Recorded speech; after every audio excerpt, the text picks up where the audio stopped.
وعلیکم ورحمۃ اللہ وبرکاتہ۔ اعوذ باللہ من الشیطان الرجیم، بسم اللہ الرحمن الرحیم، اللہم صلی علی محمد وعلی آل محمد۔ حضرت عائشہ رضی اللہ تعالیٰ عنہ فرماتی ہیں کہ رسول اکرم صلی اللہ علیہ وآلہ وسلم اکثر یہ کلمات پڑھا کرتے تھے: سبحان اللہ وبحمدہ، استغفر اللہ واتوب الیہ۔ تو میں نے عرض کیا، اے اللہ کے رسول، میں دیکھتی ہوں کہ آپ سبحان اللہ وبحمدہ، استغفر اللہ واتوب الیہ بہت کثرت سے پڑھتے ہیں۔ تو آپ نے ارشاد فرمایا کہ میرے رب نے مجھے بتایا ہے کہ میں عن قریب اپنی امت میں ایک علامت دیکھوں گا، لہذا جب میں اس علامت کو دیکھ لوں تو کثرت سے سبحان اللہ وبحمدہ، استغفر اللہ واتوب الیہ پڑھوں، اور میں نے وہ علامت دیکھ چکا ہوں۔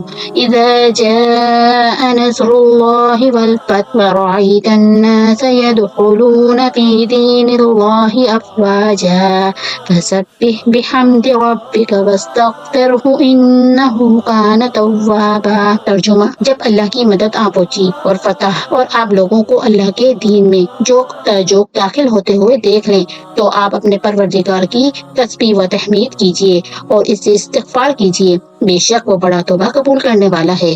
مسلم شریف کی روایت میں اس سے کچھ الفاظ زیادہ بھی ہیں: اللہم اغفر لی، اور آپ صلی اللہ علیہ وآلہ وسلم قرآن کے اس قول کا یہی معنی مراد لیتے ہیں۔ چنانچہ اس قرآنی حکمت پر عمل کرتے ہوئے کثرت سے کلمات مذکورہ کہا کرتے تھے: سبحان ربک رب العزت عما یصفون وسلام علی المرسلین والحمد للہ رب العالمین، آمین۔